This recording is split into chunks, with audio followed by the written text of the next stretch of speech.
Mr. Silent Channel. Please like, share and subscribe. Kabanata 1181. 1181. Hindi mapigilan ni Yefan na baguhin ang kanyang mukha, kailan ito nangyari.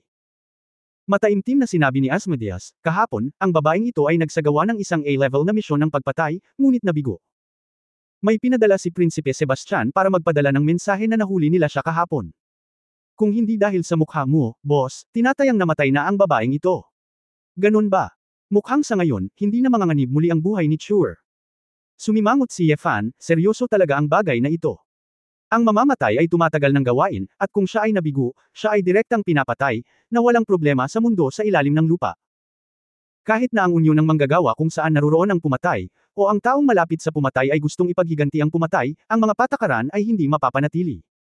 Dahil bago gawin ng pumatay ang gawain, pipirmahan ng pumatay ang iba't ibang kasunduan, at ang tanging makakakontrol sa kapalaran ng pumatay ay ang sariling lakas. Hindi direktang pinatay ng Dark Council si Wu Yeshuo, ngunit ikinulong siya, na nakaharap na kay Yefan. Hindi katakataka na ang mukha ni Asmodeus ay sobrang pangit, hindi banggitin na si Wu Yeshuo ay isang bata na pinalaki niya, ngunit isa ring alagad na kanyang nilinang. Ang ganitong uri ng pag-aresto ay nangyari kay Wu Yeshuo, at dahil sa mukha ni Yefan kaya hindi siya pinatay. Ito ay isang kahihiyan para kay Asmodeus. Siyempre, higit pa, nag-aalala si Asmodeus tungkol sa kaligtasan ng maulap na gabi. Hindi kaya bumalik sa akin si Chur kamakailan, ngunit nasa isang misyon. Tanong ni Yefan. Mukhang ganito dapat, dahil ang rangkang ng mga pumatay kay Chur ay tumaas mula sa ika-9 hanggang ika-6. Kung natapos ang gawaing ito, malamang na direktang maabot niya ang nangungunang 5, sabi ni Sally. Napabuntong hininga si Yefan sa kanyang puso.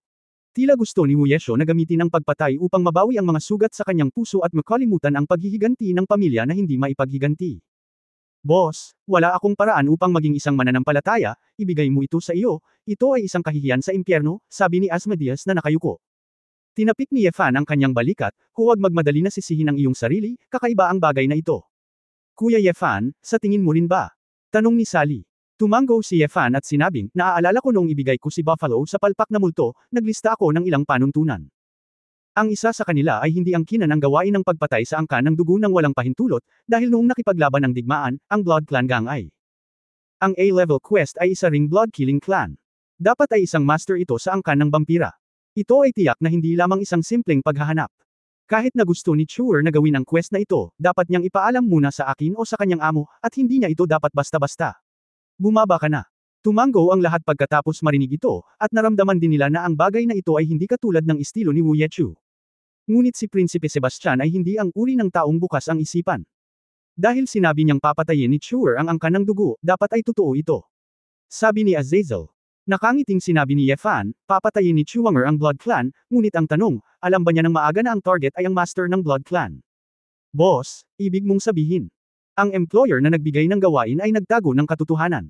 Impormasyon. Kumunot ang noo ni Asmodeus. Ikinalat ni Yefan ang kanyang mga kamay, I'm guessing like this at the moment, because of Chur's strength, I know very well that after she learned some skills from me, walang masyadong tao sa Blood Clan na maaaring maging kalaban niya. Kahit na hindi siya makaatake, imposibleng patayin ang ilang masters ng Blood Clan, at imposibleng mahuli ng mga casual na tao. Ang taong maaaring mahuli siya ay dapat na isang napakataas na ranggo na master sa Blood Clan, at madali para sa naturang Blood Clan na itago ang kanilang pagkakakilanlan. Kaya hindi nalaman ni Chur ang pagkakakilanlan ng kabilang partido sa unang pagkakataon, kaya nagsagawa siya ng isang pagtatangkang pagpatay, ngunit sa halip ay nahuli, na normal.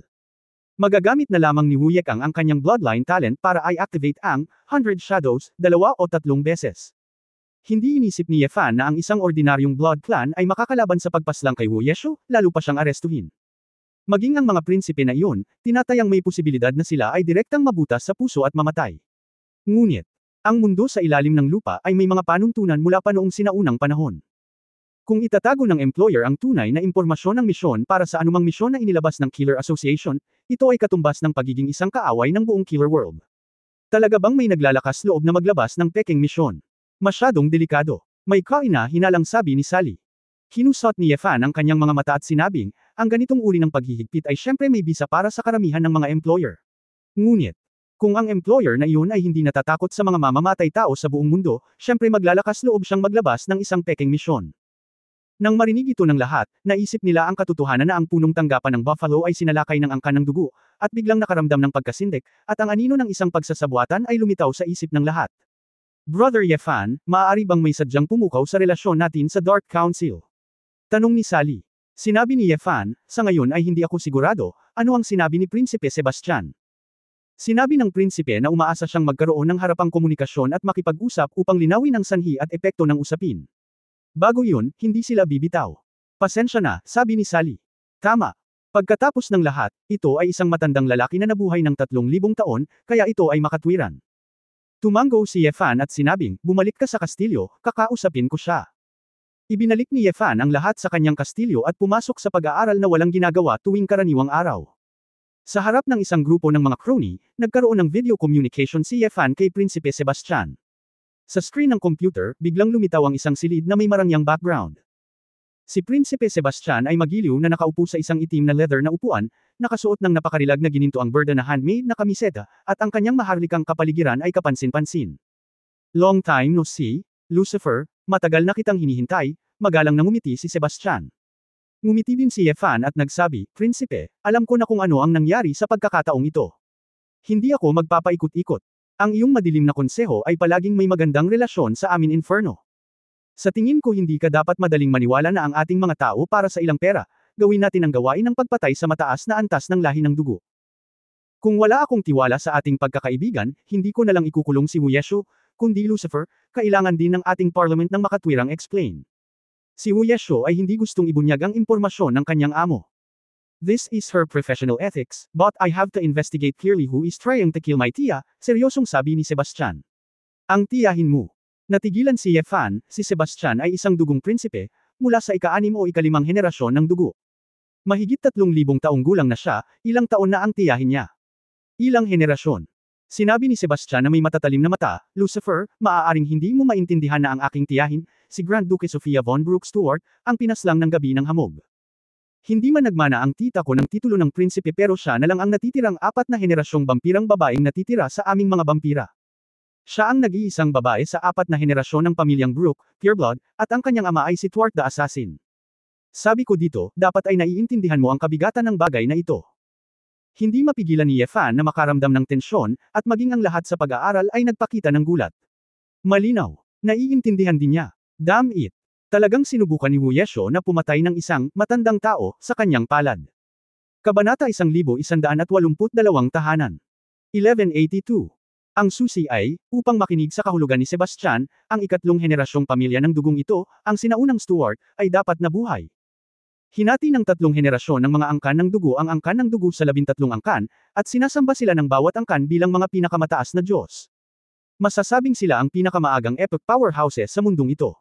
Kung hindi dahil sa katotohanan na ang lakas ng angkan ng dugo ay halos hindi mapapabuti, at higit sa lahat ay nakasalalay sa kanilang mga talento, tinatayang sila ay naging makapangyarihan sa lahat tulad ng mga Diyos. At ang assassin ay hindi isang titulo at code, ngunit ang kanilang hari, bawat sinaunang tao ay may iba't ibang kakayahan sa pamamagitan ng kanilang sariling mga katangian. Malinaw, ang ninuno ng pamilya Brook, si Stuart, ay napakahusay sa mga kasanayan sa pagpatay ng angkan ng dugo, at marahil kahit na ang mga kasanayan sa pagpatay ng angkan ng dugo, na kanyang nilikha. Ito talaga ang pinakamasamang balita para sa sinumang nakasakit sa kanila. Hindi nakakagulat na si Wuyesho ay direktang nahuli. Ang kanyang target na assassination ay anak ni Stuart, kaya halos ninuno siya ng mga pumatay. Pinunasan ni Yefan ang kanyang mukha at mapait na ngumiti, Prinsipe, pag-isipan mo ito, paano magiging hanggal ang ating mga tao na mahihirapang pumunta kay Archduke Stuart. Halatang hindi alam ni Chewer ang tunay na pagkakakilanlan ng target ng misyon na ito, nalinlang siya, at may nagtangkang gumamit sa kanya para pukawin kami. Katulad ng ating Buffalo headquarters na biglang inatake ng mga vampira kahapon, I think hindi ikaw ang may gawa nito. Natigilan si Sebastian, ano? Sinira niyo ang headquarters at inatake ng Blood Clan. Tama, walang nakaligtas, lahat sila ay sinipsip ng tuyo. Napabuntong hininga si Yefan, hindi mo talaga alam, Prinsipe. Seryosong sinabi ni Sebastian, hindi ko alam ang tungkol dito, at kaming tribo ng Brook ay hindi nagpadala ng anumang mga tropa upang maghayganti. Lucifer, dapat mong malaman na ang ating madilim na konseho ay hindi natatakot sa iyo inferno, kaya hindi ko kailangang magsinungaling sa iyo. Sa sandaling ito, sa gilid ni Sebastian, nagring ang telepono. Sumenyas si Sebastian na huminto sa pag-uusap, at sinagot niya ang telepono. Matapos pakinggan ang nilalaman sa telepono, biglang naging malungkot ang mukha ni Sebastian. Prinsipe, anong problema? Si Yefan ay may masamang premonition. Galit na sinabi ni Sebastian, Lucifer, kahit na gusto mong iligtas si Wuyesho, hindi mo kailangang gamitin ang pamamaraang ito. Iniligtas ko si Shure. Natigilan si Yefan, ano ang nangyari sa akin? Ang mga mata ni Sebastian Tian ay kumikislap, at sinabi niya, si Wu Yashu ay tumakas mula sa silid kung saan namin siya ikinulong, at pinatay ang 17 tao na aming ipinakalat doon. Paano ito posible? Nagtaka si Yefan, hindi ba kung anong mga hakbang ang dapat gawin? Pwede ba siyang umalis na lang? Hindi niya alam kung anong paraan ang gagamitin para tanggalin ang espesyal na material na bracelet at anklet na pinusesan namin sa kanya, at binuksan ito ng buong lakas. Sa level ng kanyang cultivation, imposible, dapat may tumulong sa kanya. Sabi ni Sebastian. Sinulyapan ni Yefan si Azazel at ang iba pa, at nakitang nagulat silang lahat, kaya nasabi na lang niya, Prinsipe, maniwala ka man o hindi, hindi kami nagpadala ng sinuman upang iligtas siya. Galit na sinabi ni Sebastian, ganun ba? Hindi na ito mahalaga. Ngayon patay na ang ating mga tao, at dahil nagtitiwala ako sa iyo, Lucifer, kaya ko pinatay ang aking angkan. Kung saan, ngunit talagang hindi natin ito papayagan, ang dugo ng pamilyang Brook ay isinakripisyo ng walang kabuluhan. Lucifer, hintayin ang bangkay na kolektahin ni Wu Yashu. Pagkasabi nito ay galit na isinara ni Sebastian ang pinto. Komunikasyong video. Galit na hinampes ni Yefan ang mesa, tumayo, at malakas na nagtanong, sabihin mo sa akin. Sino sa inyo ang nagpadala ng isang tao upang iligtas si Shure? Boss, hindi namin alam kung nasaan si Shure, paano kami magpapadala ng isang tao para iligtas siya? Ha! Walang magawang sabi ni Azazel. Matapos maingat na tingnan ni Yefan ang mga ekspresyon ng lahat, huminga siya ng malalim at kumalma. Hindi ko mahugasan ang sarili ko pagkatapos tumalon sa Yellow River. Napakamot si Yefan sa kanyang buhok, pakiramdam na may taong sadyang nagpapalalim sa alitan sa pagitan nila at ng Dark Council.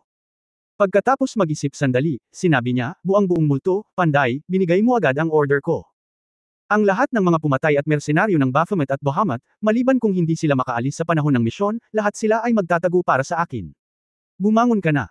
Bago ko malinaw na imbestigahan ang bagay na ito, bago maalis ng Dark Council ang puot nito sa atin, huwag kang makipag-away sa kanila. Same time na sinabi ni Yefan, sabihin sa mga kapatid, hindi dahil natatakot kayo, ngunit hindi kayo magagamit ng iba, nang walang kabuluhan. Sakripisyo. Mataimtim na tumanggo sina Asmodeus at Azazel, at agad na tumalikod upang ipaalam sa kanilang mga nasasakupan sa buong mundo. Kinakabahang tanong ni Sally Ye, Brother Yefan, nasa panganib ba ang alakdan? Natatakot ako, hindi lamang ang alakdan ang nasa panganib, kundi lahat tayo ay nasa panganib.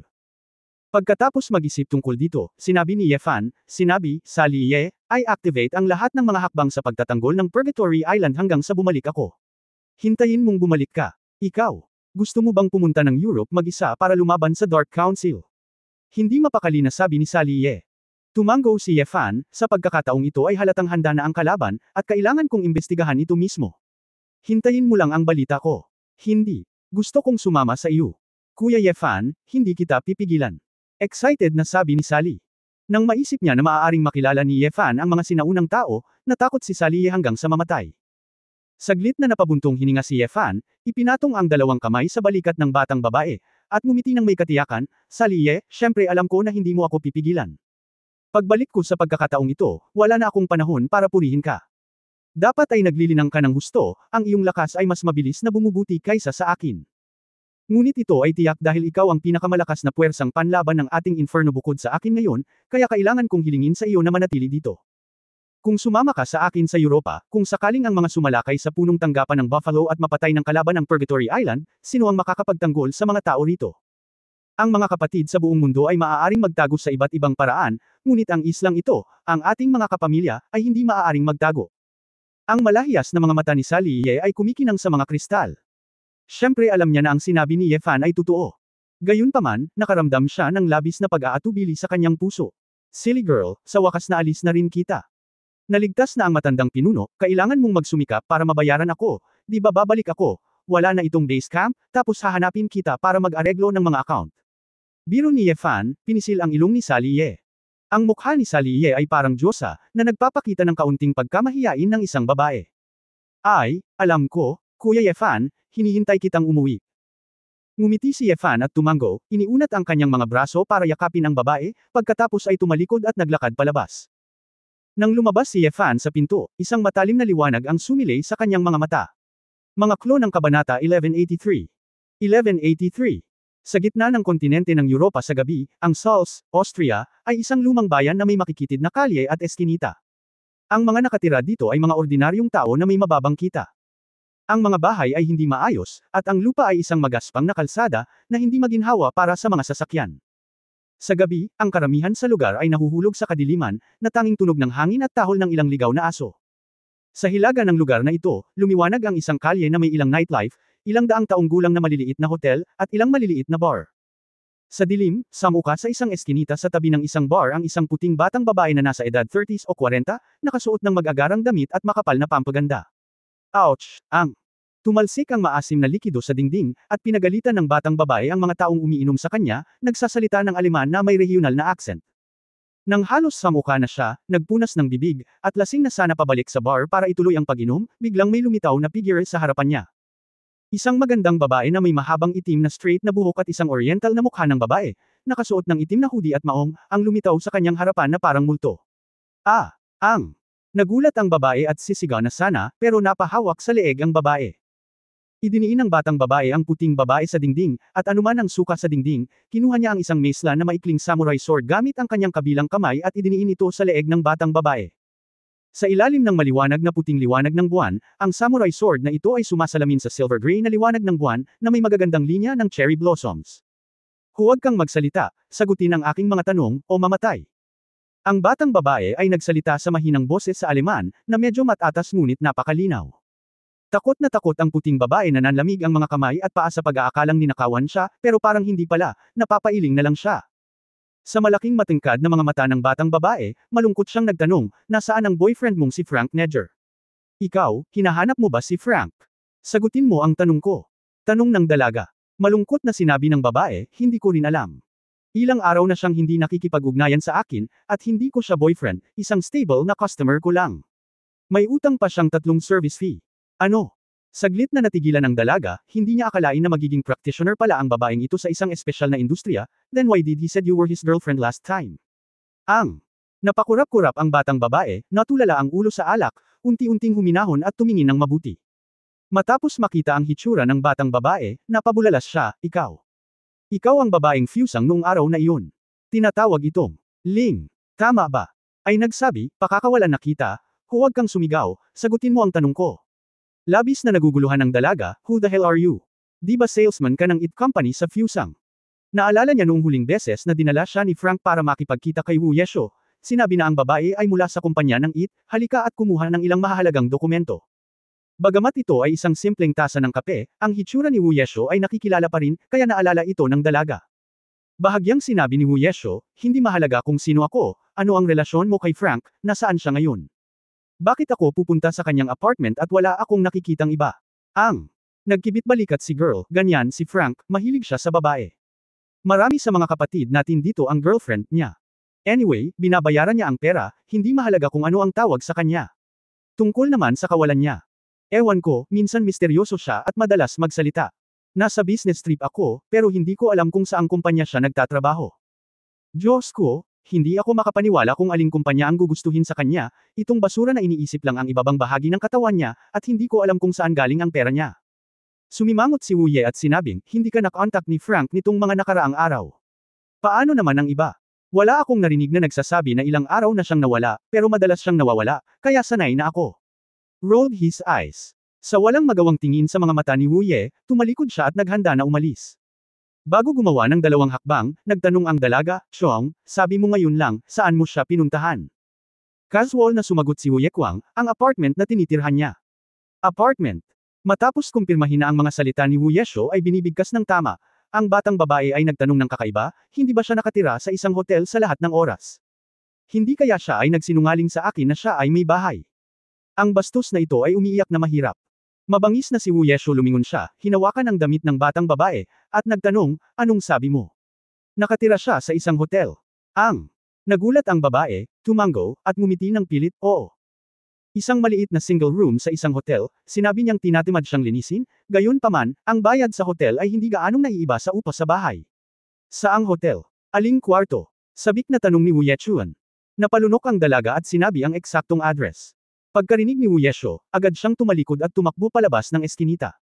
Sa isang kisap mata, hindi na makita ng dalaga ang kanyang figure. Sa pagtawid sa 2 kalye, nakarating ako sa isang maliit na hotel na ang mga signboard ay malabo at kupas. Ang lumang istruktura ng bato at kahoy ay tila nakikita ang kalumaan at pagkabulok ng hotel. Meow. Isang piebald wildcat ang tumawag sa babae sa windowsill ng hotel. Si Wu Yejo ay gumawa ng tahimik na kilos patungo sa pusa, na nagpapatunay na walang mga tagalabas dito, at tumalon sa isang balkonahe sa ikalawang palapag sa isang iglap. Pagkatapos ng dalawang sunod-sunod na pagtalon, nakarating ako sa isang maliit na balkonahe sa dulong kanluran. Ito ang kwarto sa ilalim ng bag ni Frank. Nang makitang nakalock ang balkonahe sa maulap na gabi, kinuha niya ang isang metal wire na dala niya at inilagay ito sa keyhole. Makalipas ang 3 segundo, binuksan ang lock. Binuksan ni Wu Yeshu ang pinto, at pagpasok pa lang niya, nakaamoy siya ng mabaho. Ito ay amoy bangkay. Tinakpan ni Wu Yeshu ang kanyang bibig at ilong, at sa liwanag ng buwan, tiningnan niyang mabuti at nakita ang isang bangkay, na nakahandusay sa sahig. Dahil hindi mababa ang temperatura, kasama ang dumi, nagsisimulang mabaho ang bangkay. Frank. May bakas ng galit sa mga mata ni Wu Yeshuang. Malinaw, may pumutol sa mga pahiwatig na gusto niyang imbestigahan ng maaga. Kung titingnan ang kamatayang ito ay tila sanhi ng pagkalason, ibig sabihin, ang pumatay ay maaaring hindi pa nakarating dito, at mahirap gumamit ng pagbabantay upang mahanap ang pumatay. Sa sandaling ito, isang matinis na sigaw ng ligaw na pusa ang nagmula sa labas. Meow! Gitling! Nanlamig ang espiritu ni Wu Yeshu, alam kung anong panganib ang paparating, na naging sanhi ng likas na takot sa ligaw na pusa. Nagmamadali siyang tumalon palabas ng balkonahe, at pagkababa niya, nakita niya ang mahigit 100 lalaki at babae na naka-jacket na itim, nakaitim na suit, at maputlang kutis na nakatayo sa labas ng hotel. Wu Yeshu, sa tingin mo ba makakatakas ka sa intelligence network ng ating Dark Council gamit ang iyong kakayahan? Ang grupo ng mga lalaki at babae na nakaitim ay bumigay sa mga gilid, si Prinsipe Sebastian ay mukhang malungkot, at lumakad ng may magagandang hakbang habang inaayos ang mga puting guwante sa kanyang mga kamay. Kabanata 1184 dati ang numero 1 sa mundo. 1184. Alam ni Wu Yeshu na siya ay napapaligiran, kinagat ang kanyang ibabang labi, at bamantong hininga, alam kong lalapit ka sa akin maaga o huli, ngunit hindi ko inaasahan.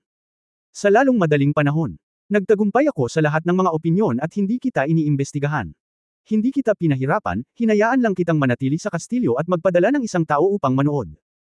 Magaling ka, pero nakipagkamay ka pa sa mga eksperto sa labas para patayin ang napakaraming angkan ko at tumakbo hanggang ngayon, malamig na sabi ni Sebastian. Prince, hindi ko pinatay ang mga angkan mo. Nakita ko silang patay paglabas ko. Ang taong pumatay sa kanila ay marahil ang nagpunit sa aking pulse eres at anklet. Matigas na sabi ni Wu Yeshu.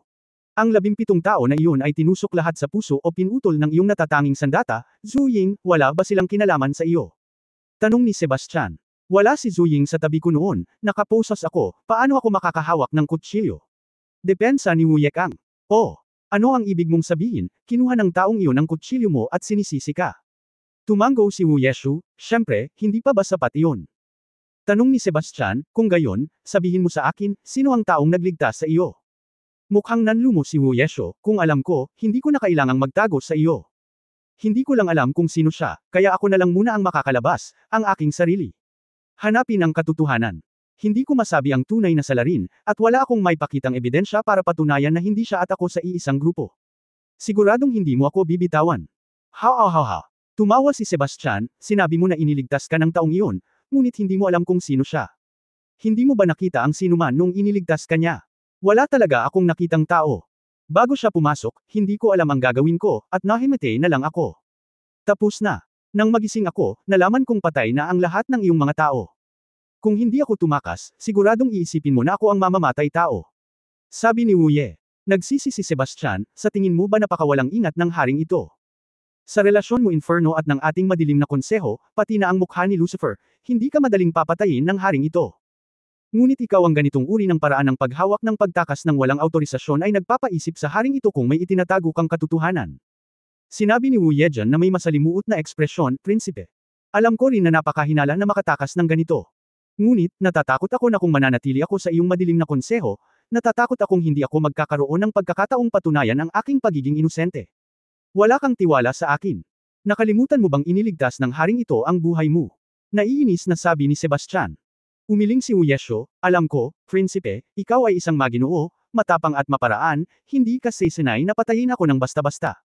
Pinaikit ni Sebastian ang kanyang mga mata, lumalamig at nanlamig ang kanyang mukha, at nagsiwalat pa ng bakas ng pagpatay na layunin. Wu Yeshu, alam mo ba ang sinasabi mo ngayon? Delikado ba ito? Sa tingin mo ba ito ay sariling mga kamay ng ating blood clan? Wala akong mapupuntahan, ngunit kailangan kong sabihin, batay sa aking karanasan halika upang hatulan, ang taong dumating upang kalasin ang aking mga kamay at bukong-bukong, ang paraan ng paggawa sa akin ng koma ay halos kapareho sa paraan ng pag-atake sa isip ng iyong angkan ng dugo, sabi ni Wu Yeshu. Saglit na kumikislap ang mga mata ni Sebastian, na parang may iniisip, pagkatapos ay winagaway niya ang kanyang kamay at mabangis na sinabing, patayin mo siya.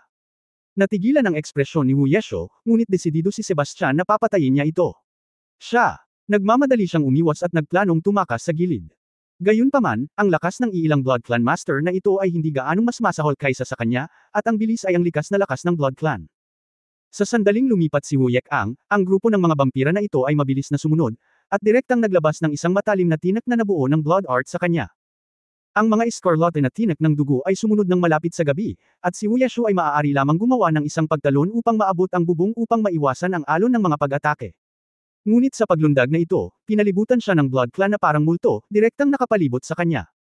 Ang maulap na gabi ay nag-flash, malamang na nagdala si Sebastian ng higit sa isang pangkat ng mga angkan ng dugo, at naipahayag na niya ang kanyang kinaroroonan. Nadulas man siya pansamantala, mahahanap pa rin siya.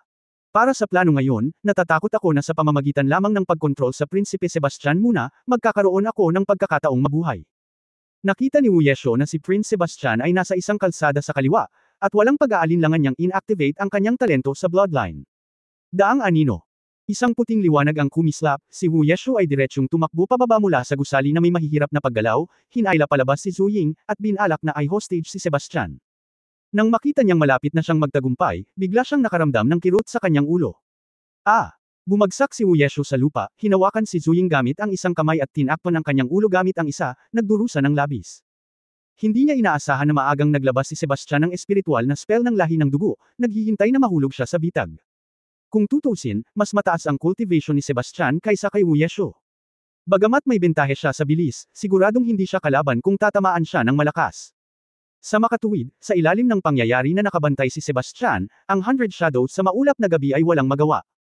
Dahan-daang naglakad si Sebastian sa harapan ng babae at sinabi sa akin ni Sofia na napakabilis mo, kaya binantayan ko na ito. Wu Yeshu, pinatay mo ang 17 miyembro ng ating Tribong Brook. Papatayin kita ngayon, kahit dumating si Lucifer, wala akong masabi. Nasabi na ang lahat, hindi ako, nagpumigla si Wu Yeshu na bumangon, ngunit nahihilo ang kanyang ulo.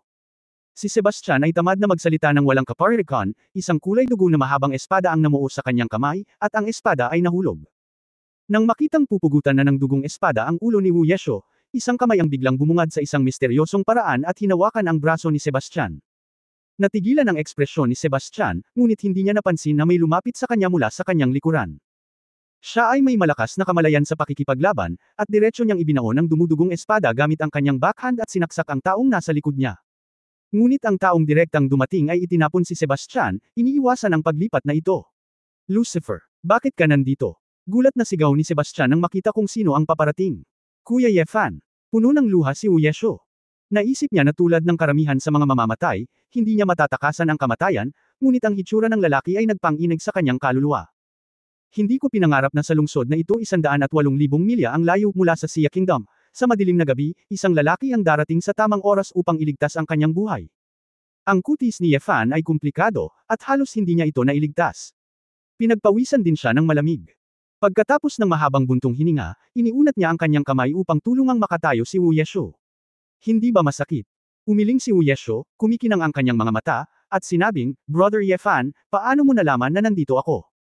Silly girl, I was once the world's #1 killer, and the killer wanted to find a mission. Ang employer na nag-post nito ay tiyak na gagawa ng paraan para makahanap ng intermediary para sa gawain. Bilang karagdagan, binigyan ako ni tiya niya ng ilang impormasyon, sinuri ko ito, at hindi mahirap hulaan kung nasaan ka, sabi ni Yefan. Nakatago ang pagkilos ni Fog Yeshu, at hindi ito mahahanap ng Sky Eye sa maikling panahon, kaya maaari lamang itong magbigay ng ilang impormasyon na maaaring magpaliit sa saklaw. Sa kabutihang palad, si Yefan ay napakakaranasan, ngunit agad niyang nilock ang tamang lugar. Pangit ang mukha ni Sebastian, Lucifer. Magiging kaaway ka ba ng Dark Council natin para sa isang babae? Kabanata 1185 Paano kung hindi? 1185. Itinaas ni Yefan ang kanyang ulo at sinabi, Prinsipe, narinig mo rin iyon, dumating si Chuer upang hanapin ang tagapamagitan para sa misyon. Ang misyon. She took to assassinate your tita was obviously inconsistent sa alam niya. And the Killers Association she imposibleng pumunta, and the go is to throw a net at you, and she is also forced to do so. Same time na sinabi ni Wu Yeshuang, matagal ko nang sinabi ito, hindi ko alam ang target ng misyon, ito ay ang dugong pamilya. Kung alam ko, imposibleng kunin ito. Sa mission, sinabi ko lang na gusto kong pumatay ng isang babaeng mayaman. Hindi ko nga alam na siya pala ang tiyahin ni Prince Sebastian. Kung alam kong isa siyang makapangyarihang pang-apat na henerasyong pamilya ng dugo, hindi ko magagawang alisin ang gawain sa aking kapangyarihan. Ang hirap ng gawain ito ay dapat S-class tama. Walang silbi na sabihin mo ito ngayon, nasaktan mo na ang aking tiyahin, at ang pangahas na gumawa ng isang bagay kay Sophia Stewart ay isang kaaway ng ating Dark Council. Sabi ni Sebastian. Umiling si Yefan, itinuro ang direksyon ng hotel, at sinabing, biglang namatay ang ahenteng iyon, hindi pa ba sapat iyon para maghinala? Pinaikit ni Sebastian ang kanyang mga mata, ang katotohanan ito ay talagang mahirap lampasan. Napakapalad ni Yefan na ang hotel ay luma, at si Frank ay isang pangmatagalang residente. Hindi niya ito hiniling, o naglagay ng karatula na humihingi ng paglilinis, at walang sinuman ang nagpunta upang linisin siya. Kung hindi, tinatayang natagpuan na ang bangkay at itinapon. Prince, sa katunayan, mas alam mo kaysa sa iba na ang pumatay sa iyong angkan ay hindi si Chur, at hindi rin ito magiging kasabwat niya. Wala siyang ganoong kakayahan, at hindi na kailangang pumatay ng napakaraming tao, ni-recruit niya ang sarili niya. Puot. Si Chur ay isang alagad ng aking matandang kapatid na si Asmodeus, siya ay isang direktang inapo ng aming direktang linya ng Inferno, wala siyang dahilan upang gumawa ng anumang bagay upang magdulot ng hidwaan sa pagitan namin at ng madilim na konseho. Sa bagay na ito, ginamit siya, at ang taong gumamit sa kanya ay ang taong lubhang mapanganib sa iyo at sa akin, sabi ni Yefan. Sebastians. Nag-aalala ang mga mata, at hindi sigurado ang kanyang ekspresyon. Sabi niya nang may pag-aalala, Prinsipe, noong sinabi ko ngayon, baka isang kadugo mo ang nagligtas sa akin at nag-frame para sa akin, may naisip ka ba? Gusto mo akong patayin ng biglaan, natatakot ka ba na ang mga sinasabi ko ay maglantad ng katotohanan? Tumahimik ka. Paano magagawa ng sariling mga kadugo ng ating mga kadugo ang ganoong bagay? Galit na sabi ni Sebastian. Maingat na sinabi ni Yefan, speaking of which. Prince, nasuri mo na ba, ang aming Buffalo headquarters, inatake ba ito ng iyong Dark Council? Ano? Nagulat ang maulap na gabi, kapatid na Yefan, ang aming punong tanggapan ay inatake. Tumango si Yefan at maikling ipinaliwanag ang hindi alam ng babae. Lalo pang nagalit si Yesho, malamang may mali sa Blood Clan. Kung walang Panginoon ng Blood Clan, paano masisira ng ordinaryong Blood Clan ang headquarters natin? Sabi ni Sebastian na may pagtatampo na mukha, isang yarda, Lucifer, sisiyasatin ko at bibigyan kita ng paliwanag tungkol sa pag-atake sa iyong punong tanggapan ng Buffalo. Ngunit ang usapin ng maulap na gabi ay dapat malutas sa lalong madaling panahon. Kung ayaw mong makipagdigma sa Dark Council natin, mas mabuting huwag mo na akong pahirapan. Pagkatapos sabihin iyon, pinalamutian ni Sebastian ang dugong espada, pinasikat ang kanyang anyo, at direktang sinaksak kay Wu Yeshu. Humakbang si Yefan, hinawakan ang braso ni Sebastian, at hamarang sa harap ng babae. Sebastian, alam mo naman na si Chur ay may kasalanan, bakit hindi ka maglakas loob na imbestigahan ang katotohanan? Tanong ni Yefan. Si Wu Yeshu ang mamamatay tao, ito ang katotohanan. Kinagat ni Sebastian ang kanyang mga ngipin, biglang tumalikod, at itinutok ang isang kulay dugong sibat patungo kay Wu Yeshu. Ang backhand ni Yefan ay isang sword intent, na direktang tinalo ang sibat, at pagkatapos ay sinuntok ang dibdib ng dugong prinsipe. Bang! Si Sebastian ay sinuntok ng 4 o 5 metro ang layo at natama ng isang poste ng ilaw sa kalye. Bago pa siya makatayo, mabilis na humakbang si Yefan at itinuro gamit ang isang kamay, dumidiin sa puso ni Sebastian. Ang buong proseso ay kasing bilis ng kidlat, at ang isang grupo ng mga dalubhasa sa vampira ay walang oras upang tumulong, kaya sila ay nanunood lamang. Mas mabuting manahimik ka, papatayin kita, patay ka na, malamig na sabi ni Yefan. Hindi sigurado ang ekspresyon ni Sebastian, at ipinakita niya ang isang walang magawang ngiti, Lucifer. Ang lakas mo, ang bilis ng paglaki ay talagang nakakatakot. Ang pamagat ng nangungunang 10 alamat, tila hindi sapat na tawagan ka. Napabuntong hininga si Yefan at sinabing, Prinsipe, sa tingin mo ba ay mas mabuting mag-higanti sa amin Inferno kaysa malaman ang katotohanan? Kaya, ayaw mong aminin na inosente si Chur. Malalim at tahimik ang mga mata ni Sebastian. Hindi nagsalita. Kahit hindi mo sabihin, malamang nahuhulaan ko ang iyong mga alalahanin. Pero, kasama ako rito, hindi ko hahayaang masaktan ang alakdan. Talagang malalaman ko ang tungkol sa bagay na ito, hindi lang para sa akin ang paliwanag ng mga kapatid ay paliwanag din para sa iyong angkan ng dugo, matigas na sabi ni Yefan. Mapait na ngumiti si Sebastian, Lucifer, mahabang buhay, sabihin mo sa akin ang totoo, minsan, ang totoo, maaaring hindi maganda, ngunit maaaring maging kapahamakan. Sa tingin mo ba tapos na ang lahat pagkatapos patayin si Chur? Gusto mo ba ng panandaliang kaligayahan? O pangmatagalang kalamidad? Tanong pabalik ni Yefan. Namilog ang mga mata ni Sebastian, nag-isip siya sandali, at sinabing, okay. Siguro tama ka, pagkatapos ay alamin natin. Ngumiti si Yefan, at pagkatapos ay hinayla si Sebastian pataas. Nakita ni Wu Yekang na maayos na ang lahat ngayon, kaya tumakbo siya sa gilid ni Ye Fan at galit na sinabi, "Buti na lang, matalino ako at nauna akong tumakbo palabas, kung hindi, tiyak na papatayin ako ng inner ghost ng Blood Clan." Ang nangyari sa pagkakataong ito ay upang pukawin ang digmaan sa pagitan namin at ng madilim na konseho. Kung hindi ko sisisihin, kailangan kong patayin ako, na mas direktang mag-uudyok ng hidwaan. Sumimangot si Sebastian, "Bata, huwag kang magsalita ng masyadong maaga, paano mo malalaman na may mali sa atin?" Humph! Kung hindi dumating si Brother Yefan at pinatay mo ako, tiyak na hindi magiging maliit na problema ang pag-uugali mo tulad ni Prinsipe Sebastian ng walang konsensya. Nakikita. Walang tigil sa pagsasalita ang babaeng ito, inabot ni Yefan at direktang tinakpan ang kanyang bibig, "Jie Chi Chi. Hindi pa tapos. Kung talagang matalino ka, bakit hindi mo muna kami kontaken? Alam mo ba kung gaano kadelikado ang tumakbo para mag-imbestiga mag-isa?" May bahid ng hinaing.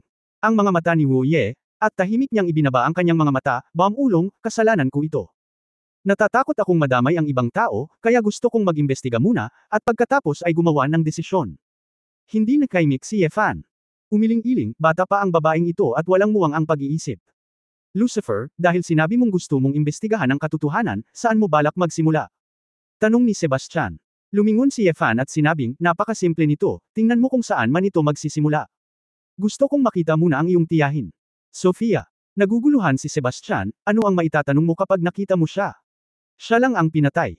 Hindi ka ba curious, sinabi mo rin na ang iyong Blood Clan ay hindi lamang isa sa 4 na henerasyon ng Blood Clan, at hindi rin siya ang may natatanging katayuan. Aba, hindi hinayaan ng gawaing ito si Chuer na patayin siya. Target, pero paano si Sofia?" Tanong ni Yefan. "Siguro. Nagkataon lang." Napaisip si Sebastian. Ngumisi si Yefan at sinabing, "Paano kung hindi?" Kabanata 1186 na numero. 1186. Saglit na nagmumuni-muni si Sebastian at sinabing, "Tita Sofia, palagi siyang baliw at sira-sira, at wala siyang pakialam sa mga gawain ng ating madilim na konseho. Siya ay nagpapatakbo ng isang pribadong kumpanya sa paggawa ng yate ng mag-isa, at mayroon ding maraming mga shipyard. Ang mga pagbabahagi, halos lahat ng pakikitungo sa mga tao, ay hindi masyadong nauugnay sa atin. Meron. Hindi maraming tao sa mundo ang nakakaalam na siya ay may isang malakas na 4 na henerasyon na background ng Blood Clan. Kahit sa loob ng aming Blood Clan, maraming mga young Blood Clan ang hindi nakakaalam ng kanyang existence. Makatuwirang dahilan na hindi magandang pagpipilian ang subukang pukawin ang contradiction sa pagitan ng aming angkan ng dugo at ng iyong impyerno, at guluhin siya." Tumango si Yefan at sinabing, "Kahit kailan hindi ko pa ito narinig, ang iyong dugo clan ay mayroong 4 na babaeng puro dugo ng henerasyon. Kaya para makilala siya, maaaring may iba pang mga pahiwatig." Komplikado ang mukha ni Sebastian, "Nakikita ko si Sofia, hindi ko alam kung ano ang mangyayari." Nagtaka si Yefan, "Bakit? Mahirap siyang makita." "Hindi mahirap makita, pero medyo kakaiba si Tita Sofia. Sa partikular, wala na akong masasabi pa. Kung makikita mo siya, dapat kang mag-ingat." Babala ni Sebastian. Hindi maipaliwanag ang pakiramdam ni Yefan, isang babaeng dugong lahi, kahit na ang katayuan ay marangal, ano pa ang maaaring maging espesyal?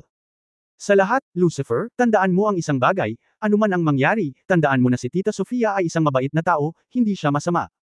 She invests in your human charitable projects every year, helping many poor people ang pag-unlad ng rehiyon, ito ay isang katotohanan, ani Sebastian. Kakaiba ang tunog ni Yefan, ngunit tumango, "Alam ko, dapat mong sabihin sa akin kaagad kung nasaan siya." Habang tumatagal, mas malamang na. Isang aksidente. Bumantong hininga si Sebastian, sinabi, pagkatapos niyang patayin, pumunta siya sa sarili niyang cruise ship at pumunta sa dagat. "Kailangan naming lumipad para hanapin siya. She went to sea. Then she didn't plan to investigate this assassination. What happened?" Nagtataka si Yefan. Sinabi ni Sebastian, "Mahirap para sa amin na hulaan kung ano ang iniisip ni Tita Sofia. Marahil ay hindi niya ito sineseryoso. Talagang ginugugol niya ang halos lahat ng kanyang oras sa paglalaro sa buong mundo." Inisip ni Yefan na ito ay hindi kapanipaniwala, kahit na siya ay isang tao na hindi alam kung ilang beses siya nabuhay at namatay, kapag may nagtangkang pumatay sa kanya, tiyak na gagawa siya ng paraan upang siyasatin ang katotohanan. Nabuhay ba talaga itong si Sofia? Upang hindi ito mahalaga sa buhay at kamatayan. Taglay ang mga pagdududa sa kanilang mga puso, sinundan ni Yefan at Wu Yeshu si Sebastian at ang kanyang partido sa isang malapit na paliparan ng sibilyan. Pagkatapos lumipad sa isang paliparan sa dagat Mediteraneo, lumipat ako sa isa pang seaplane at tumungo sa isang marangyang cruise ship sa dagat. Sa isang madilim na dagat, ang cruise ship ni Sofia ay parang isang maliwanag na kastilyo, kapansin-pansin. Ang mga ordinaryong mayayaman ay naglalaro lang ng yate, ngunit kung tutuusin, si Sofia ay isang 4th-generation blood family na libu-libong taong gulang, at isa rin siyang major sa industriya ng pagpapadala, kaya direkta siyang gumawa ng cruise ship para sa kanyang sarili. Sa cruise ship na ito, mga casino, mga sinehan, mga dance hall, lahat, kahit isang miniature na golf course. Sa pamumuno ni Sebastian, tumalon sina Yefan at Wu Yeshu mula sa seaplane patungo sa deck ng cruise ship. Dahil sinabi ko ito bago ako dumating, hindi ito ituring na isang nanghihimasok. Prince Sebastian, Your Excellency Lucifer, welcome sa cruise ship Countess Battle. Lumabas ang isang lalaking vampira na may matinis na boses kasama ang ilang katulong. Hindi napigilan ni Yefan at Wu Yekang na magmukhang kakaiba nang makita nila ang grupong ito ng mga lalaking vampira. Ang nangungunang lahi ng dugong puti ay isang gwapong lalaki, matangkad at maganda ang pangangatawan, ngunit may kaunting foundation at pamumula sa mukha, nakatrim na kilay, kolorete sa labi, at may mabangong amoy ng pulbos. Nakalabas din ang isang buong katawan ng litid, at nakasuot siya ng isang pares ng brief sa buong katawan. Ang anim na lalaking lahi ng dugo sa likod ay pawang nakasuot ng masikip na brief, lahat sila ay kapareho ng mga draft bodybuilder. Sa paligid ng kanilang mga leeg, mayroon ding mga piraso ng gintong nameplate na may mga numerong nakaguhit na may mga diamante. Ubo-ubo. Umubo si Sebastian, pinaalalahanan si Yefan at Wu Yeshu na huwag masyadong pansinin ito, at sinabing, hindi. Isa, dalhin mo kami kay Tita Sofia. Ang magandang lalaki ng lahi ng dugo, na ang numero ay no. Isa, ay tumango, pakiusap sumama ka sa akin. Agad namang tumalikod si No. Isa at pumasok sa loob ng cabin. Naunawaan ni Yefan at Wu Yeshu na ang mga numero sa mga gintong nameplate na ito ay ang mga pangalan ng mga tagapaglingkod na ito. Ikaw Tita Sofia, medyo madaling tandaan, ang pangalan ay madaling tandaan, hindi napigilan ni Yefan na matawa. Bumulong si Sebastian, ang tiyahin ay hindi interesado sa karamihan ng mga bagay, kabilang ang pagpapangalan sa mga katulong. Saan nakabatay ang rangkang ng numerong ito? Curious na tanong ni Wu Yekang, nalaman ko na ang ikalima at ikawalo ngayon ay mas malakas kaysa sa ikauna. Hindi sumagot si Sebastian, ngunit ang No. Isa, na naglalakad sa unahan, ay tumalikod at ngumiti at sinabing, hindi tayo nirerango ayon sa lakas ng ating pakikipaglaban. Ang mga rango ay nirerango ayon sa kung gaano kamahal ang ating mga amo. Nang sabihin niya ito, ang mukha ni No. Isang ay nagpakita ng matinding pagmamalaki, kahit na kaunting pagmamataas. Nakaramdam ito ng lamig kay Yefan at Wu Yeshu. Kung ipinakita ng isang batang babae ang ekspresyong ito, ayos lang, ngunit ang isang malakas at gwapong puting lalaki na halos 1.8 metro ay hindi makatiis.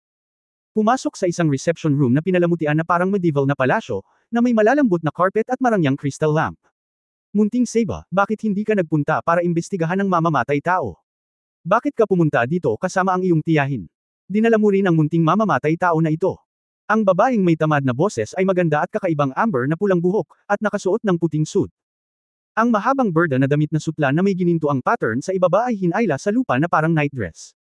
Ang isang mukha ng buto ng melon ay mukhang mga 30 taong gulang, hindi masyadong nakamamanghang, ngunit ito ay nagpapalabas ng isang malakas na western female charm. Matangkad ang babae, humigit kumulang 1.7 metro ang taas, mahahabang binti, at sa mga biyak ng kanyang palda, nasusulyapan niya ang tanawin. Nakita ng No. Isa na ang may-ari ay nakahiga sa isang bench sa kalahati, lumuhad sa gilid, at nagsimulang imasahe ang guya ng babae gamit ang isang napaka-propesyonal na pamamaraan.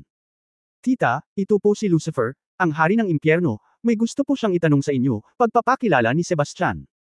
Ang magagandang asul-berdeng mga mata ni Sofia ay tumingin kay Yefan saglit, at ang mga sulok ng kanyang bibig ay umangat, Lucifer. Ganon ba ang itsura niya? Medyo malayo sa naisip ko. Mukhang wala siyang muscles, at hindi rin siya gwapo. Narinig ito ni Wu Yeshu at medyo nagalit. Sa kanyang mga mata, si Yefan ang pinakagwapong lalaki sa mundo. Iyon ay dahil mali ang iyong paningin. Haha, little girl is a little girl, naiintindihan mo ba ang mga lalaki? Hindi ka pa ba kasal? Mapaglarong humajijek si Sofia. Tatanggi na sana si Wu Yeshu, ngunit pinigilan ni Yefan. Umiling si Yefan sa babae, huwag kang masungit, hindi ka pinatay ni Grand Duke Sofia, masyado na siyang mapagparaya. Kahit na ang Sofia na ito ay mukhang walang katotohanan at tamad, nararamdaman ni Yefan na ang lakas ng ika-4 na henerasyong ito na dalisay na dugo ay hindi katulad ni Sebastian. Makatitiyak na dapat siyang magkaroon ng lakas ng Lycan Xiaocheng. Kung talagang gusto niyang patayin si Wu Yeshu, madali lang. Kabanata 1187 Pagbubunyag ng aking edad. 1187. Noong bata pa si Yefan, narinig niya ang sinabi ng itim na emperador. Ang Holy Royal Court ay hindi isang kalaban ng Dark Council. Kung talagang determinado ang Dark Council na sirain ang Holy Royal Court, ang mga arkanghel ng Royal Court ay mahirap labanan. Ang dahilan kung bakit ang Holy Royal Court ay palaging maaaring lumaban-laban sa Dark Council ay dahil lamang sa likod ng Royal Court ay hindi lamang ang Royal Court, kundi pati na rin ang buong sangkatauhan. Kung tuwirang sabihin, ang angkan ng dugo ay magbibigay ng mukha sa malalakas na tao. Nahihiya akong wasakin ang korte ng hari ng masyadong mayabang, at gamitin ang sagradong korte ng hari bilang buffer zone sa pagitan ng mga tao at mga tao. Alam ng Blood Clan na kung gusto talaga nilang maging kaaway ng tao, ang Blood Clan ay mamamatay sa planeta. Gayunpaman, hindi ito nangangahulugan na ang ikatlo at ikaapat na henerasyon ng mga angkan ng dugo ay talagang mahina. Bagaman hindi sila maihahambing sa mga nangungunang kapangyarihan ng mga tao, tiyak na hindi sila mahina. Ang walang magawa ay ang kakayahan sa pagpaparami ng pamilya ng dugo ay masyadong mahirap, at ang isang hindi gaanong malakas na tao ay namamatay, hindi katulad ng mga tao, na maaaring makagawa ng isang henyo na malakas na tao sa loob ng 10 taon o kahit ilang taon. Dahil sa malaking pagkakaiba ng lahi na ito, pinili na lamang ng ikatlo at ikaapat na henerasyon ng Blood Clan na magretiro at panatilihin ang kanilang lakas. Nakita na ngayon ni Ye Fan si Sofia, at sa wakas ay naunawaan niya ang sinabi ng Black Emperor noong panahong iyon. Sa katunayan, may ilang mga nakatagong master ng Blood Clan. Giggle, nakakapagsalita pa si Lucifer, pero sa kasamaang palad ay masyado kang payat at matangkad, kung hindi, gusto kitang itago sa kwarto ko magdamag. Si Sofia ay commandant. Ngumiti ng pilit si Ye Fan. Kahit na ang katawan ni Sofia ay hindi naiiba sa isang normal na babae sa edad na 30s, siya ay isang, buhay na fossil, ng libu-libong taong gulang, marahil ay mas matanda pa sa ilang mga mommy, kaya gusto pa rin niyang lumayo. Sofia, nandito ako ngayon para magtanong sa iyo ng ilang katanungan, sabi ni Ye Fan. Magtanong ka, pero hindi naman ako sisigot, gaya ng edad ko, sabi ni Sofia sabay gulo ng buhok. Naisip ni Ye Fan sa kanyang sarili, ilang taon ka na? Sa palagay ko hindi mo maisip ito sa iyong sarili. Siyempre hindi ako magtatanong tungkol sa kawalan ng respeto sa mga babae, nakangiting sabi ni Ye Fan, gusto ko lang magtanong, ano ang palagay mo tungkol sa pagpaslang na ito? Sa tingin mo, bakit inayos ng employer ang pagpatay na ito? Sino ang may sama ng loob sa iyo? O may iba pang dahilan? Si Sofia ay mukhang hindi maipaliwanag, hindi ba dapat tanungin mo ang nakapaligid na kapatid na babae? Siya ay dumating upang patayin ako, hindi ba niya mas alam? Well, niloko din siya ng employer na nagbigay sa kanya ng misyon. Kung wala na, sa tingin mo ba ay A-level mission lang ang pagpatay sa isang master na katulad mo? Kahit S-level mission ay hindi sapat. Ngumiti si Ye Fan at naaangkop na nagpuri. Pangungusap. Casual na kinuha ni Sofia ang bungkus ng pulang ubas sa tabi niya, ibinuka ang kanyang sexing pulang labi, kumagit, at itinapon ang natitira sa nakaluhod na no. Mahigit 20 taon na akong hindi nakakapunta sa parliament. Wala akong alam sa underground world. Wala akong kaaway. Kung may gustong pumatay sa akin, malamang ay kakumpetensya iyon sa shopping mall. Maaari mo itong tingnan, sabi ni Sofia. Umiling si Ye Fan at sinabing, hindi ito maaaring isang ordinaryong kakumpetensya sa negosyo, kung hindi, sa tingin ko ay nalaman na ni Prinsipe Sebastian ang katotohanan. Si Sofia ay mukhang walang magawa, kung gayon ay hindi ko alam. Hindi pa rin ako interesadong malaman ito. Kinusot ni Ye Fan ang kanyang mga mata at sinabing, Sofia, mayroon ka bang espesyal na pagkakakilanlan sa Blood Clan? Espesyal na pagkakakilanlan. Pinag-isipan itong mabuti ni Sofia, at biglang may naisip, hinampas ang upuan, at ngumiti, Oh! Anong identity? Tanong ni Ye Fan. Ang unang kagandahan ng lahi ng dugo. Humajijek si Sofia. Agad siyang sinamahan ni Ye Fan at tumawa ng tuyo. Bagamat sinabi niya na talagang kaakit-akit ang babaeng ito, siya ay talagang medyo kinakabahan. Kuya Ye Fan, huwag mo na siyang tanungin, wala siyang alam, baka nagkataon lang na hiniling ko sa akin na patayin siya para lang mag-provoke ng conflict sa pagitan natin at ng Blood Clan, sabi ni Wu Ye. Nahiya rin si Sebastian at sinabing, Lucifer, sabi ko, napakaloki ng tiyahin ko, wala talaga siyang kaaway. Saglit na nag-isip si Ye Fan, pagkatapos ay tumango at sinabing, siguro masyado akong nag-iisip. Mukhang kailangan kong pumunta sa punong tanggapan ng Buffalo para tingnan kung may mga pahiwatig. Hindi nasisiyahang sinabi ni Sofia, nandito ka para tanungin ako tungkol dito. Talagang, nakakaistorbo sa aking paglalaro na yaksing. Hindi ba assassination lang, wala akong pakialam, bakit masyado kang iniisip? Sa buhay ko, maraming tao ang gustong pumatay sa akin. Wala na, pero, sa huli, namatay muna silang lahat sa katandaan. Ha. Oh, hindi maganda. Ipinapakita ko ba ang edad ko? I hate it. Sa pagtingin kay Sofia, na tila kinakausap ang sarili sa isang baliw na paraan, inilibot ni Wu Yeshu ang kanyang mga mata. Nakangiting tanong ni Ye Fan, Sofia, noong pinatay ka ni Chuer, bakit hindi mo siya direktang pinatay? Sa kakayahan mo, hindi dapat mahirap, di ba? Naiinis na ikan-away ni Sofia ang kamay niya, patayin mo siya. Bakit? Hindi ko siya kilala. Halatang may ginagawa itong batang ito para sa iba. Pinatay ko ang maliit na kagandahang ito, baka magpadala ako ng iba. Ibigay sa munting si Siba para tanungin, hindi ba mas mabuting malaman ang katotohanan? Ito ay isang kawawan naman. Pamangkin ko, parang wala talaga akong mahanap. Mukhang nahihiya si Prinsipe Sebastian, tita, patuloy akong mag-iimbestiga. Kung wala na, laruin ko muna ang akin. Kung gusto mong mag-imbestiga, umalis ka na lang, naiinip na kumaway si Sofia para tingnan ang bisita. Nag-isip si Ye Fan at mahinang nagsabi, excuse me. Tita, let's go, napabuntong hininga si Sebastian. Bumalik ang tatlo sa kubyerta, at umihip ang simoy ng dagat. Lucifer, sinabi ko lang na walang alam si Tita Sofia. This time, dapat nagkataon lang nakasali siya. Sinabi ni Sebastian, sa tingin ko ito ay dapat na iyong kaaway, at gusto mong humiram sa amin. Dark Council, hinahanap ang iyong problema. Hindi sumagot si Yefan, ngunit tumingin sa seaplane sa tabi ng cruise ship at sinundan sila sa lahat ng oras. Kuya Yefan, ano ang nangyayari sa iyo? May problema ba sa eroplano? Tanong ni Wu Yeshu. Lumingon si Yefan, ngumiti, at nagsabi, walang problema, bumalik tayo sa eroplano. Matapos tumalon ang tatlo sa pakpak ng eroplano, sumunod sila sa cabin. Kaagad, lumipad ang seaplane at sumugod sa kalangitan. Lucifer, sabi mo bibisita ka sa Buffalo headquarters. Tapos pumunta tayo sa London. Sinabi ni Sebastian, gusto ko ring kumpirmahin kung ang aming mga angkan ang may epekto sa iyo Buffalo. Kamay. Biglang sinabi ni Yefan, hindi tayo pupunta sa punong tanggapan ng Buffalo, layuan ang ating distansya, bababa para maghanap ng barko, panatilihin ang ating distansya, at susundan ang battleship ni Sofia. Ano? Natigilan si Sebastian, gusto mong sundan si Sofia. Kailangan ba ito? Matalas na sinabi ni Yefan, ngayon lang, sinundan ko ang bilis ng cruise ship sa pamamagitan ng eroplano at nalaman kong ang bilis ng kanilang paglalayag ay nanatili sa 28 knots. Kanan o kaliwa? May kakaiba ba dito? Ang battleship ni Tita Sofia ay mas mabilis na kaysa sa isang normal na cruise ship, sabi ni Sebastian. Ngumiti si Yefan at sinabi, oo, mabilis ito. Ngunit hindi mo ba naisip na ito ay napakasalungat? Kung si Sofia ay nasa labas upang maglaro, bakit siya patuloy na naglalayag ng napakabilis sa dagat Mediteraneo sa gabi? Hindi ito maganda para sa kanyang paglalaro o pahinga. Sa anumang kahulugan, ito ay hindi tulad ng isang bakasyon, mas katulad ng isang paglalakbay. Natigilan si Sebastian, pinag-isipan ito ng mabuti, kakaiba talaga. Kung gayon kung gusto niyang pumunta sa isang lugar ng nagmamadali, bakit hindi siya sumakay ng eroplano o mas mabilis na yate? Nagtaka si Wu Yeshu. Sinuri ni Yefan, may posibilidad na ayaw niyang isipin ng mga tao na nagmamadali siyang pumunta sa isang lugar, at gusto niyang magpanggap na pupunta siya sa isang lugar para maglaro tulad ng dati. Bukod dito, papatayin na sana siya ni Chur, ngunit wala siyang pakialam nang makita niya si Chur, na nagpapakita na malamang ay nakatuon siya sa iba pang mas mahahalagang bagay. Hindi talaga ako naniniwala na may mga totoong tao na walang pakialam na may nagpadala ng killer para pumatay sa kanila, na hindi makatwiran.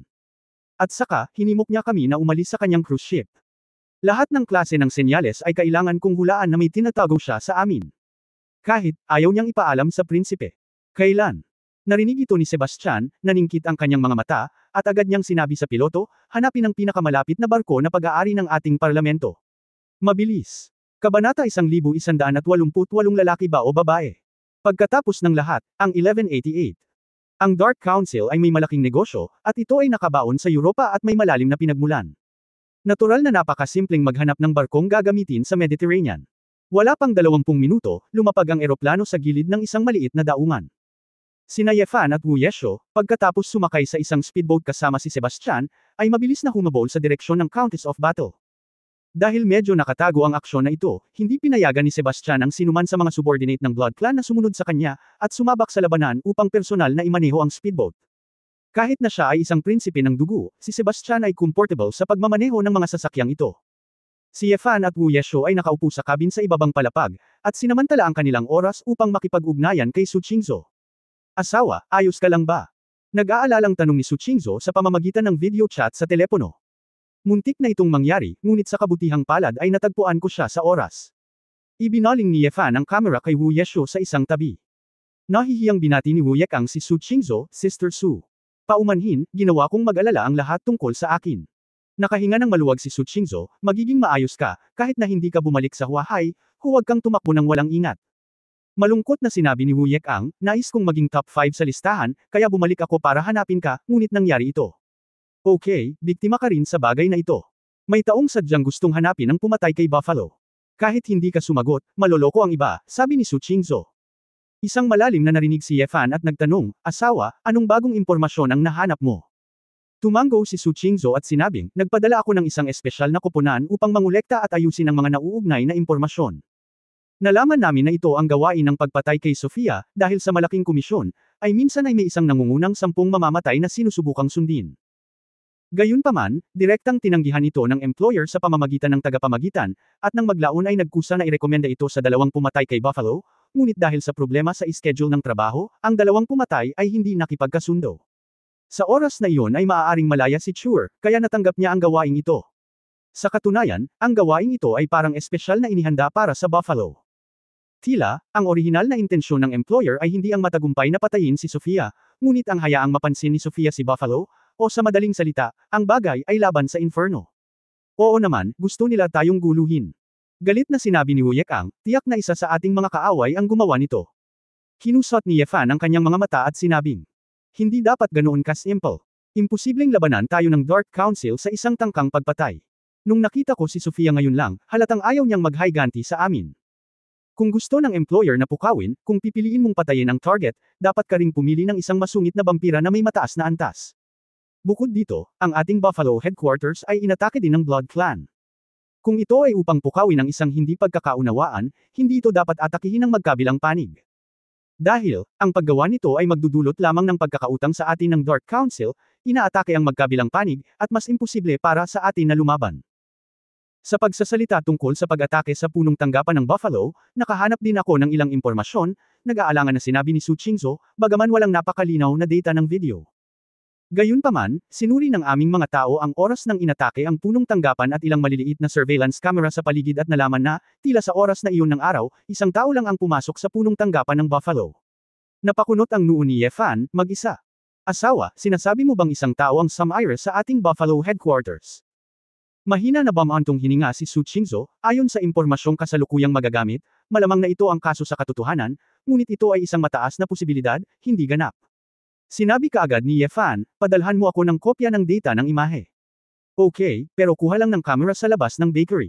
At gabi na, medyo malabo, at hindi ko makita ng malinaw ang mukha, sabi ni Su Qingzhou.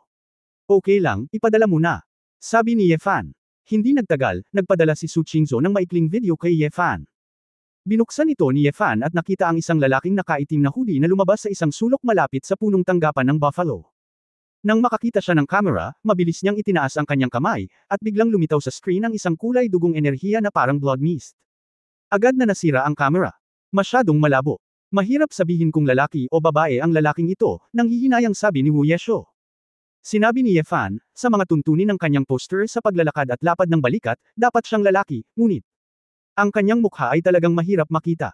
Nag-isip si Ye Fan, at naramdaman niya na ang taong ito ay medyo katulad ng isang tao sa kanyang memorya. Ngunit, makatuwirang dahilan na imposibleng lumitaw ang taong iyon sa screen, at imposibleng magkaroon ng kakayahang pumatay ng napakaraming tao sa punong tanggapan ng Buffalo. Asawa, salamat sa iyong pagsusumikap. Kung mayroon kang iba pang balita, mangyaring makipag-ugnayan sa akin, sabi ni Ye Fan. Sumimangot si Su Qingzhou at sinabing, hindi mo ba ako pwedeng puntahan? Sobra na ba para sa akin na hilingin na tawagan mo ako araw-araw kapag wala ako? Napangiti si Ye Fan, ang dating problema na kakaunti lang ang mga kontak niya, tila lahat ng mga babae ay hindi nasisiyahan. Of course not too much. Okay, if I have the conditions to call, tatawagan ko talaga. Bamantong hininga si Su Qingzhou, na may nag-aalalang tingin sa kanyang mga mata, at sinabi, asawa, kailangan mong bumalik ng maayos, at huwag kumilos ng pabigla-bigla. Ngumiti si Ye Fan at tumango, pagkatapos ay ibinaba ang komunikasyon sa babae. Pagkatapos, tumayo si Ye Fan at pumasok sa taxi ng speedboat dala ang data ng video. Prinsipe, mayroon akong dokumento dito, na iniwan ng isang taong sumalakay sa punong tanggapan ng Buffalo. Tingnan mo, mukha ba siyang isang angkan ng dugo? Sabi ni Ye Fan. Nang marinig ito, agad na tumingin si Sebastian. Gusto rin niyang malaman kung may traidor sa Blood Clan.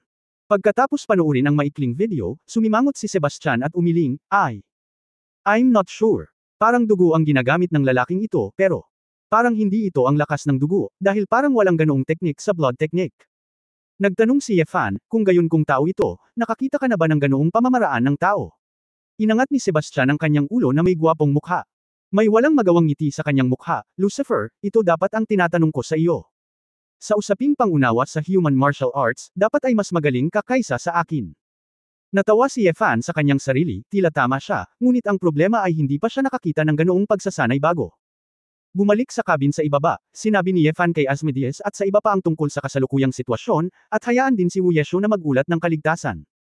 Nalaman din ni Ye Fan na bilang karagdagan sa ilang tao sa misyon, pansamantalang nagtago ang mga miyembro ng Baphomet at Bahamut sa buong mundo, at maging ang mga miyembro ng mga demonyong dagat ng Leviathan.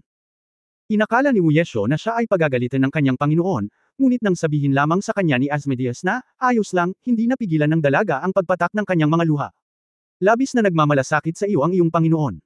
Sa hinaharap, kapag siya ay matanda na, pakitunguhan mo siya ng mabuti, tulad ng pakikitungo ng iyong Panginoon sa kanyang guro.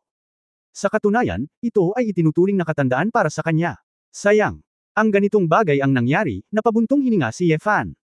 Huminga si Wu Yek'ang, tumango, at pagkatapos ay biglang niyakap ang braso ni Ye Fan at inilagay ito sa kanyang dibdib. Sa sandaling tumingala siya, ang kanyang malalaking mata na puno ng tubig ay kumislap kay Ye Fan, kapatid na Ye Fan. Napakabait mo rin sa akin, sa pagkakataong ito ay muli mo akong iniligtas, paano kita babayaran? Kabanata 1189 na negosyo. 1189. Ang tangkad ni Wu Yeshu ay hindi matangkad, at ang balangkas ay hindi malaki, ngunit ito ay mas mahusay kaysa sa proporsyon, at ito ay partikular na karne. Ang mga taon at buwan ng pagsasanay ay ginawa ang katawan ni Wu Yeju na lubhang nababaluktot at nababanat. Ang mga braso ni Ye Fan ay hindi napigil ang gumalaw, pakiramdam na pinipiga ng lambot at kasaganaan. Ang tahimik na dagat sa gabi ay nagpamanhid ng kanyang anit at hindi maiwasang mag-react ang kanyang katawan. Ang susi ay ang ekspresyon ni Wu Yejan ay mukhang napakalinis, ngunit ang kanyang mga mata ay napakamapang-akit. Hindi napigilan ni Ye Fan na lunukan ang kanyang lalamunan. Sa ganoong kalayuan, ang bango ng malabong Night Scorpion ay nasa pagitan ng kanyang ilong at bibig. Hindi ko alam kung dahil ba sa relasyon ng nasa ibang bansa at nasa open sea. Ang tunog ng makina ng speedboat at ang hampas ng tubig sa dagat ay ginawa itong isang palapag na kabin na tila isang maliit na malayang mundo sa isang bagyo. Sa isang maliit na espasyo, may mga lalaki at babae lamang, at walang magawa sa ngayon. Medyo nangangati ang puso ni Ye Fan kapag nagalit siya. Pagkatapos ng lahat, ang isang lalaki na hindi na maaaring maging malusog ay natural na may mahinang pagtutol sa isang sexy at kaakit-akit na dilag na laging gustong yakapin ka. Jiener, ang tingin ko sa iyo ay isang nakababatang kapatid na babae. Gaya ng sinasabi, ang mga kuneho ay hindi kumakain ng damo sa gilid ng pugad, kaya hindi ito angkop. Nadama ni Ye Fan na hindi siya dapat maging impulsive, kung hindi, kakausapin niya si Su Qingzhou pagdating ng oras. Mahirap ulitin. Bagamat isa ng malaking problema ang kanyang relasyon sa pagitan ng mga lalaki at babae na hindi maiiwasan, ngunit kung madagdagan pa si Wu Yeshu ay talagang sisibog na naman ang kaldero. Ang dahilan kung bakit hindi kinakain ng mga kuneho ang damo sa gilid ng pugad ay upang panatilihin ang maliit na damo sa gilid ng pugad, at panatilihin ang magandang damo hanggang sa dulo upang tamasahin ito ng dahan-dahan. Kung talagang gutom ang kuneho, paanong hindi nito kakainin ang gilid ng pugad? Paano ang tungkol sa damo? O kaya, ang damong itinaas, sabi ni Wu Yechu sabay buntong hininga. Hindi napigilan ni Ye Fan na punong-puno ng pag-iisip, ito ay parang masyadong nakatutokso, tinitingnan ng maliit na batang babae na lumaki sa nakaraan, at ngayon ang kaakit-akit at matamis na malaking babae sa kanyang harapan. Hindi ito kung ano ang damo sa gilid ng pugad. Brother Ye Fan, akala ko simula pa noong bata ako ay makakasama na kita paglaki ko, at kahit na hindi kita maging asawa, hindi ako hahawak ng ibang lalaki sa puso ko. Ayaw mo bang ganito ako palagi? Mag-isa ka ba, gusto mo bang maging matandang babae kapag tumanda ka, emosyonal na sabi ni Wu Yechuan. Napabuntong hininga si Ye Fan, inabot at hinawakan ang mukha ng dalaga, napakabata mo pa, magkakaroon ka ng pagkakataong makilala ang lalaking gusto mo. Hindi mo maibibigay ang buhay mo sa akin dahil lang sa iniligtas kita noong bata ka pa. Ang orihinal kong intensyon na iligtas ka ay hindi para hilingin sa iyo na bayaran mo ako. Nagsinungaling ka, halatang hindi mo iniisip. Galit na sabi ni Wu Yejiao. Natigilan si Ye Fan at ngumiti ng mapait, bakit mo nasabi iyan? Dahil, sinabi sa akin ng katawan mo. Hindi sinasadyang napansin ni Ye Fan ang isang bagay, at sa oras na ito, isang maliit na puting kamay ni Wu Yeshu ang inabot na ito. Hey! Si Ye Fan ay sumipsip ng malamig na hangin, nakaramdam ng kaunting hiya na ang kanyang reaksyon sa ibaba ay nahuli, ito. Ito ay dahil. Bahagya niyang iginalaw ang kamay, kinagat ang labi at ngumiti sa kanya, at saka gumawa ng tahimik na kilos na may malalim na kahulugan. Pagkatapos, binitawan ni Wu Yeshu ang braso ni Ye Fan, at dahan-daang lumuhod sa harap ni Ye Fan. Pinanood ni Ye Fan si Wu Yeshu na binubuksan ang zipper ng kanyang pantalon at alam niya kung ano ang susunod na mangyayari. Ngunit sa pagdadalawang isip ng langit at tao, hindi pa rin niya ito napigilan. Sa oras na ito, kung tatanggihan niya ang isang babae, tila masyadong may paggalang sa sarili, naisip ni Ye Fan sa kanyang sarili. Makalipas ang mahigit kalahating oras. Habang komportableng nakasandal si Ye Fan sa likod ng upuan, itinikom ni Wu Ye ang kanyang mga labi at tumayo. Tiningnan ni Ye Fan ang mapupulang malabo na gabi, at ang mga mata ni Shui Lingling ay tumingin sa kanya, na partikular na kaakit-akit. Ang lalong nagpabilis ng dugo ni Ye Fan ay ang katotohanang nilunok ng babae ang kanyang lalamunan sa harap niya. Ikaw. Nakahinga ng maluwag si Wu Yeshu, ngumiti, at umaasang nagtanong, first time ko ito. Gawin, Kuya Ye Fan, komportable ka pa ba? Napakagaling, walang masabi si Ye Fan. Nabuhayan ng loob si Wu Ye, namula at sinabing, bumubuga ako ng bibig. Tahimik na nakatingin si Yefan sa babaeng tumalikod at naglalakad patungo sa banyo. Dahil sa magandang likod, gusto ni Yefan na pumunta sa banyo kasama niya para gumawa ng isang bagay. Ngunit nagpigil pa rin si Yefan, tutal, may Sebastian sa bangka. Tel ang lana. Tumayo siya, nagzip ng pantalon, at naglakad patungo sa sabungan sa ikalawang palapag. Prinsipe, gaano katagal bago lumapit sa kanila? Nagkunwari si Yefan na walang pakialam at nagtanong. Bahagyang lumingon si Sebastian at sinabing, bandang alas 6 ng umaga, malapit na ito sa Countess of Battle, at magkakaroon ng higit sa 1 oras. Gaya ng sinabi mo, ipoposisyon ito ng satellite upang mapanatili ang layo. Oh, masyadong maaga iyon. Tumango si Yefan. Tumingin sa kanya si Sebastian na may kalahating ngiti. Lucifer, marami pa namang oras, pwede ka pang magsaya, hindi ko iistorbohin ang yaksing mo. Napahiya si Yefan. Oo naman, nalaman siya, ngunit lahat ay matanda, at hindi mahalaga. Tumawa siya at sinabing, importante. Negosyo. Para sa lahat, may iba't ibang bagay na dapat gawin. Sa mundong ito, kahit ano. Ay negosyo, malalim na sabi ni Sebastian. Saglit na nag-isip si Yefan, pagkatapos ay tumango ng nakangiti, iyan din. Pagkatapos ay bababa muna ako, tawagan mo ako kapag nakarating ka na. Walang problema, patuloy na tumingin si Sebastian sa dagat. Matapos bumalik si Yefan sa cabin sa ibaba, pinupunasan ni Wuyeshu ang gilid ng kanyang bibig at lumabas ng banyo. Habang naglalakad sa harap ng lalaki, bumantong hininga si Wuyeshu at nag-aalalang nagtanong, Brother Yefan, mayroon ka pa bang amoy? Hindi napigilan ni Yefan na matawa, umiling-iling at sinabing, hindi ko gusto ang amoy, bakit mo gagawin ito? Sino ba ang nagsabing hindi ko ito gusto? Hanggat ito ay sa iyo, Kuya Yefan, hindi na ako makapaghintay na matikman ito araw-araw. Sabi ni Wuyezhou sa nagtatampo na boses. Bumilis ang tibok ng puso ni Yefan nang marinig niya ito, ang babaeng ito ay talagang magaling manghok ng mga tao. Noong nasa Huahay siya, malamang ay wala siyang pagkakataong makapaglaro, kung hindi ay sumuko na siya at dinasarmahan. Habang iniisip ni Yefan ang ilan sa mga bagay na ito, tulad ng kung paano ipaliwanag ang mga bagay kay Asmodea sa hinaharap, bigla niyang nakita si Wuyeshu na sumunggab sa kanya, itinaas ang kanyang mga paa, at hinalikan si Yefan sa labi. Malamig na labi, malambot at matamis.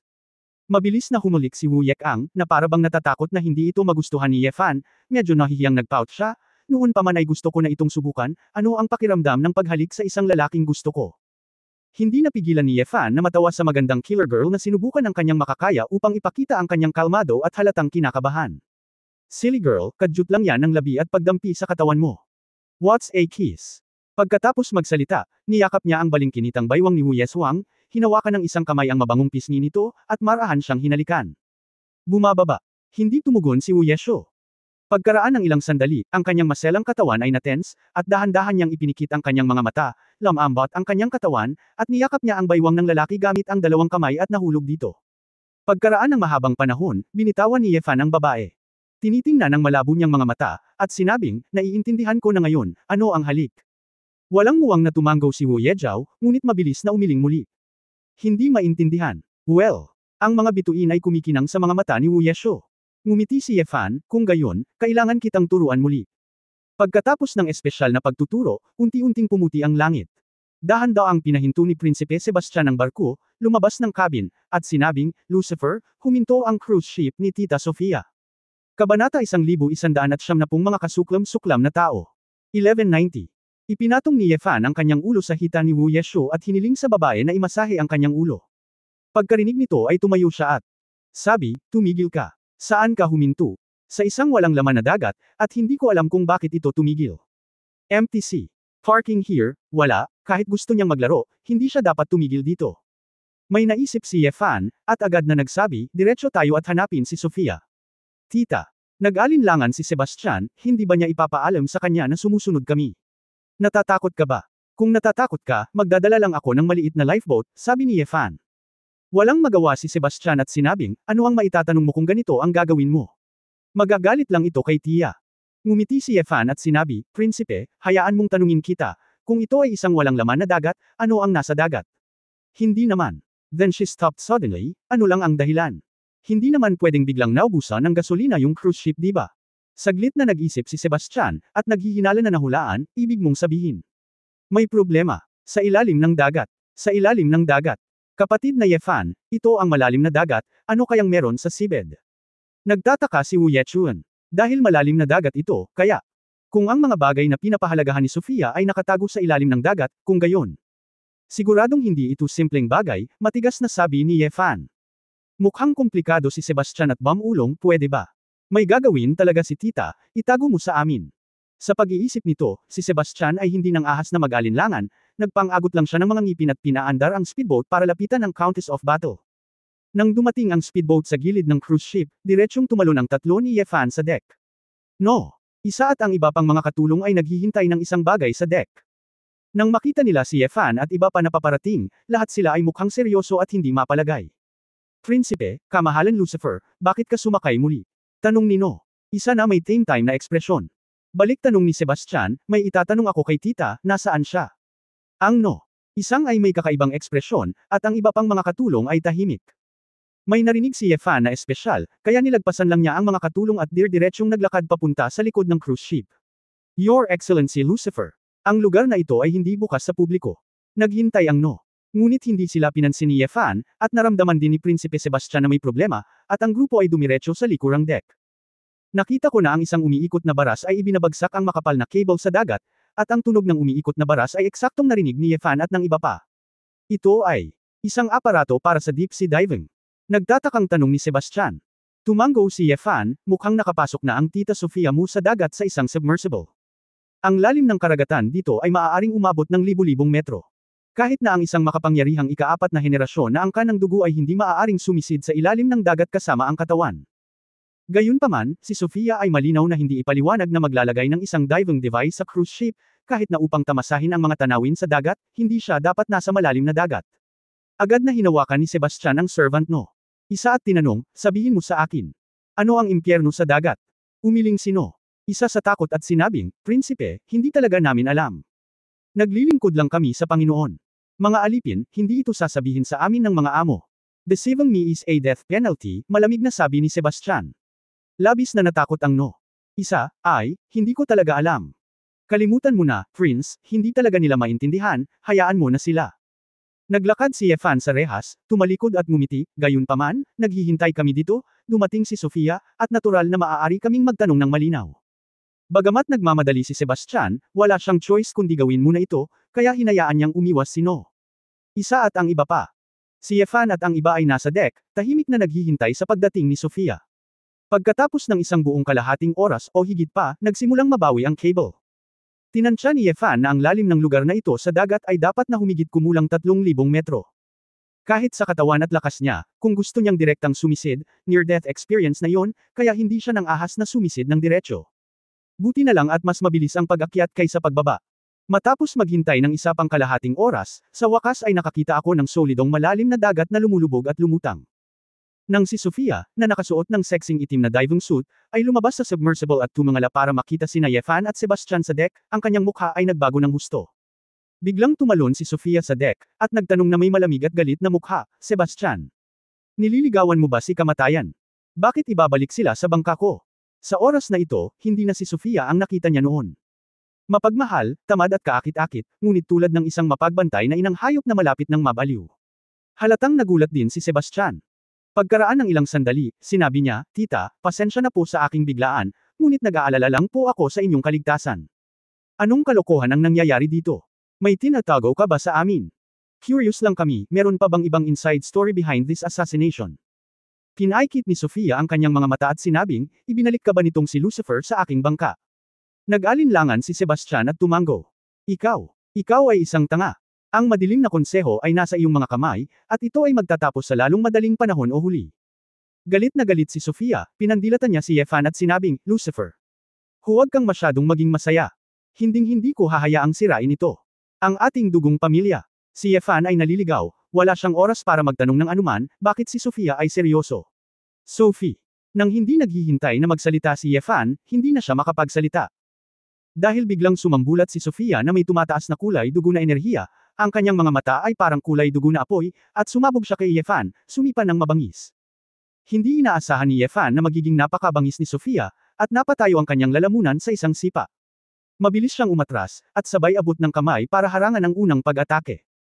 Ngunit ang bilis ni Sofia ay napakabilis, at umikot siya sa likod ni Yefan sa isang iglap, na may isang kulay dugo na maikling espada sa kanyang kamay at isang kulay dugong talam sa kanyang mga paa, at naglunsad ng sunod-sunod na pag-atake sa mga pangunahing punto ni Yefan.